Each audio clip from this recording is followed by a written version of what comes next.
Hello, my friends, Assalamu alaikum, which means may peace be upon you. This morning, a very dear friend sent me a quote, which is, to keep your mind under control, let go of things that are beyond your control.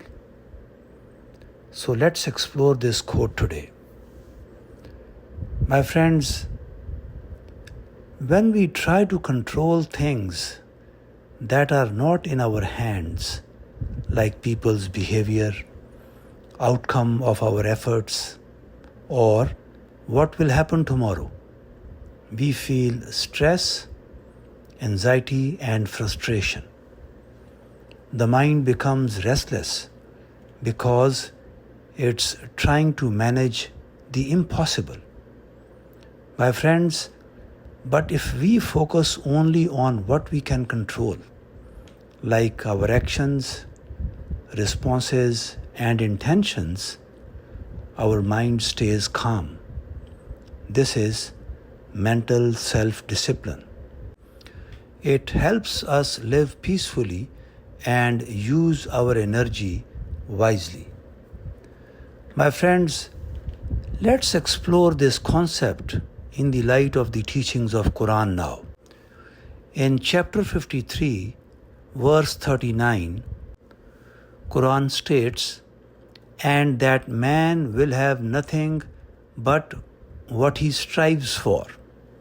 My friends, Allah is reminding us in this verse that we are only accountable for our own efforts, not the outcomes.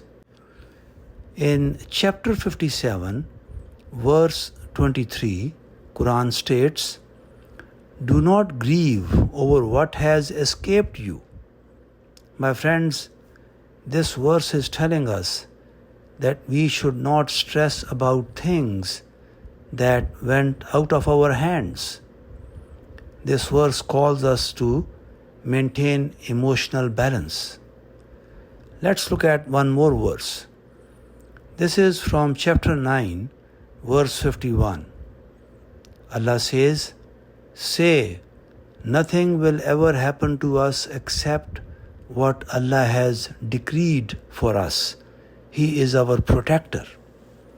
My friends, what is beyond our control is in Allah's hands, and He is the best protector. This brings deep mental peace. My friends, while addressing the Prophet, God states in the Quran, in chapter 88, verses 21 and 22, "So remind, O Muhammad, you are only a reminder. You are not a controller over them." This verse is clearly telling us that the Prophet's job was to only remind, not to control or force anyone to accept his message. In another verse, that is chapter 42, verse 48, God says, "But if they turn away, we have not sent you as a guardian over them. Your duty is only to deliver the message." My friends, it's again very clear that Prophet is not responsible for people's acceptance of faith. Rather, their function was only to convey the message. Let's look at one more verse. This is from chapter 2, verse 272. Allah says, "You are not responsible for their guidance, but Allah guides whom He wills." My friends, this verse very clearly states that it is not Prophet's function to guide the people. Allah will guide only those people who are actually looking for guidance. That is what it means when Allah says, "Allah guides whom He wills." This is in fact a reference to Allah's principle. He guides people who are looking for Him.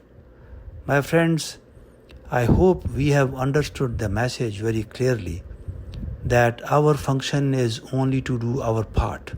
We cannot change people because when we try to control the uncontrollable, it leads to stress. And when we focus on our own efforts, it leads to inner peace. My friends, trusting Allah with outcomes leads to true freedom from worry. My friends, I'll finish by saying that letting go is not giving up. It is choosing peace over anxiety and faith over fear. Thank you for listening. Assalamu alaikum.